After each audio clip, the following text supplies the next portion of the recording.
Estimados estudiantes, en esta sesión de diseño e innovación curricular vamos a estar revisando una de las metodologías activas muy interesante y que se utiliza mucho en la actualidad. En este caso estamos hablando de la simulación. Bien, una idea de inspiración dice que entre más acerquemos a nuestros estudiantes a la realidad, más enriquecedor será su aprendizaje, y precisamente en esto es con lo que consiste la simulación. La simulación como metodología no es otra cosa que acercar al estudiante a un escenario lo más real posible de la realidad para potenciar su aprendizaje. Bien, ahora, entrando un poco en la conceptualización, ¿qué es lo que es la simulación? Bueno, la simulación no es otra cosa que una forma de enseñanza-aprendizaje en que los estudiantes están en contacto directo con lo que van a aprender, en lugar de simplemente pensar en ello o la posibilidad de llegar a hacer algo con los conocimientos adquiridos. Es decir, que ellos llevan a la práctica los conocimientos que han adquirido durante todo el proceso formativo. Es poner al individuo en un ambiente que aumente algún aspecto de la realidad y en idear dentro de este marco un problema que exige la participación activa del alumno para iniciar y llevar a cabo una serie de indagaciones, decisiones y actos. ¿Por qué un aspecto que omite algún aspecto de la realidad? Bueno, la simulación, por ejemplo, la simulación puede desarrollarse en un laboratorio, puede desarrollarse en un ambiente diferente al de la realidad. Lo podemos desarrollar en el aula, lo podemos desarrollar a través de simuladores, bien, pero siempre buscando que sea lo más cercano posible a la realidad. Ahora, pues voy a estar mirando cuáles son los orígenes de la simulación. Como hemos estado hablando en otras ocasiones, la pedagogía es una ciencia que se ha nutrido de otras ramas del saber. Por ejemplo, tomó el flipped learning y el aprendizaje basado en problemas de la enseñanza de la medicina, toma lo que es las teorías de aprendizaje de la psicología, el término estrategia del ámbito militar. Bueno, en este caso también la simulación también es un elemento que ha sido adoptado de otras ramas, en este caso también la disciplina militar. Bueno, ustedes pueden ver en la diapositiva, los orígenes de la simulación se remontan al ejército prusiano en el siglo XIX. Es lo que pasa, que normalmente en el ejército lo que se hacía era someter a los reclutas o a los posibles reclutas, a los aspirantes, a una serie de test donde los estudiantes deberían responder. Pero, ¿qué es lo que pasa? Llegó un momento que se percataron de que esto no era suficiente y entonces cambiaron la forma de reclutar e ubicarlo en situaciones reales para ver cómo, o lo más parecido a la realidad, situaciones donde acercaran a la persona a un contexto lo más cercano posible a la realidad para ver cómo estos reaccionaban, cómo se comportaban, cuál era su desempeño.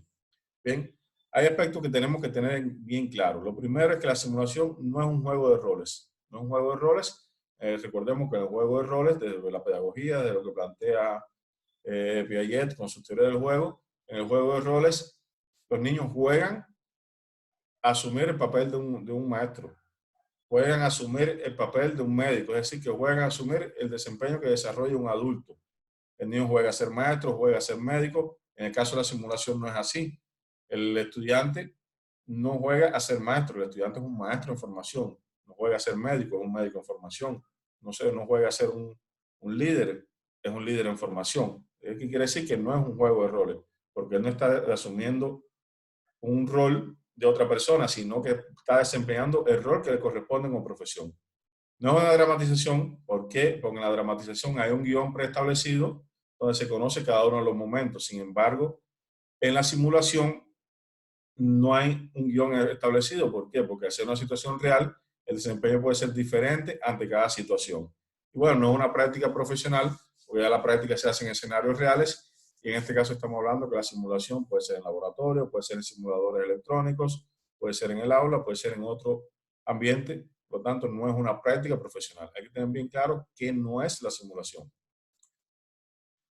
Bueno, hay algunos tipos de simulación. Las más conocidas son la simulación experimental, la simulación metodológica, o empleamos diferentes métodos, simulación experimental que hacemos en laboratorio, que hacemos en simuladores, y simulación de decisiones, que se utilizan sobre todo para la parte de administración, de liderazgo, etc.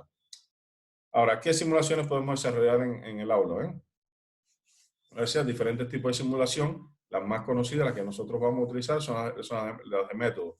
En esta parte del diseño e innovación curricular, el simular el uso de uno u otro método educativo.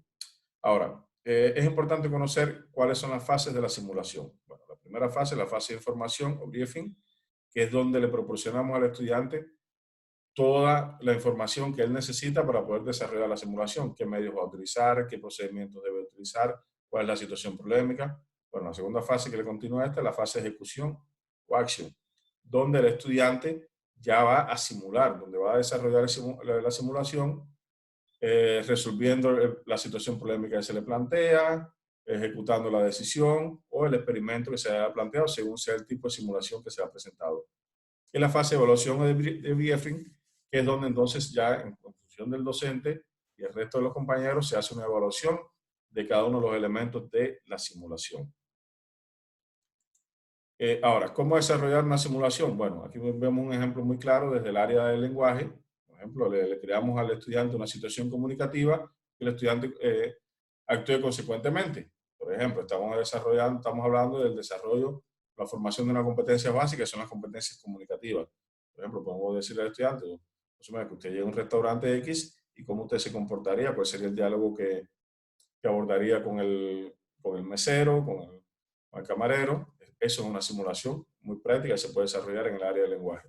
Ya simulaciones más complejas, en áreas más profesionales, como por ejemplo esta que tenemos aquí, un ejemplo de la materia de administración educativa, en este caso la unidad número 2, funciones administrativas, y en este caso se va a ver la función número 2, que es la dirección, y la temática, la selección del personal. ¿Cuál es el resultado de aprendizaje que se ha propuesto para esta simulación? Identifica, caracteriza y aplica las diferentes técnicas para la dirección, integración y control. ¿Cómo se va a desarrollar la simulación? Bueno, por ejemplo, en la fase de briefing o de información, se le va a dar la siguiente información al estudiante, a los estudiantes. Bueno, los estudiantes tienen que formar un equipo A y un equipo B. Los que pertenecen al equipo A, va a haber varios equipos A, tienen que imaginar que son administradores de una unidad educativa X, en privada en este caso, ¿no? Tienen que realizar una convocatoria para seleccionar el personal adecuado para el puesto adecuado. Esto es uno de los principios de elección, la selección del personal adecuado para el puesto adecuado. Es decir, que en este caso tienen que realizar un proceso de reclutamiento del talento humano para determinadas plazas. Para ello tienen que realizar el siguiente procedimiento. Bueno, tienen que describir el puesto de trabajo atendiendo la denominación, funciones, salario. Por ejemplo, vamos a ofertar una plaza de educación física, esa es la denominación, cuáles son las funciones del profesor de educación física, y en listo cada una de las funciones, y cuál va a ser el salario.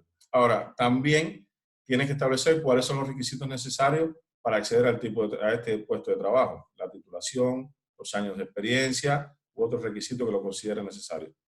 Una vez que ha establecido los requisitos, tiene que difundir esta información y entonces los estudiantes que van a estar en el equipo B van a ser los postulantes. Van a ser los postulantes que van a hacer una serie de acciones que vamos a ver en la siguiente diapositiva.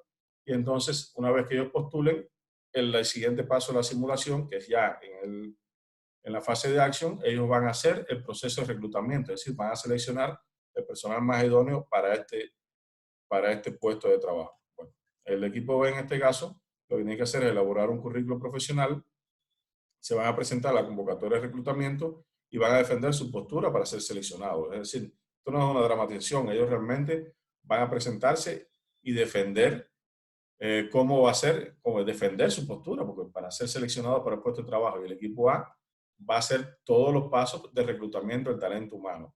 Bien, esto es un ejemplo de una simulación que es muy interesante. Yo particularmente lo apliqué cuando daba esta materia de administración educativa y me dio resultados bastante satisfactorios. Bueno, después en este caso se puede intercambiar los equipos. El equipo A desarrollaría entonces las funciones del equipo B y el equipo B las del equipo A. Bueno, un poco para recordar el proceso, ir cerrando, recordemos las tres etapas de la simulación. La etapa de briefing o de información, que es donde le ofrecemos al estudiante toda la información que necesita para realizar la simulación. En la etapa de acción, el estudiante ejecuta la simulación y en la etapa de briefing se analiza la actuación del estudiante. A grosso modo, estos son los elementos que quería ver con ustedes de la simulación. Espero que lo hayan entendido y que les sea de utilidad.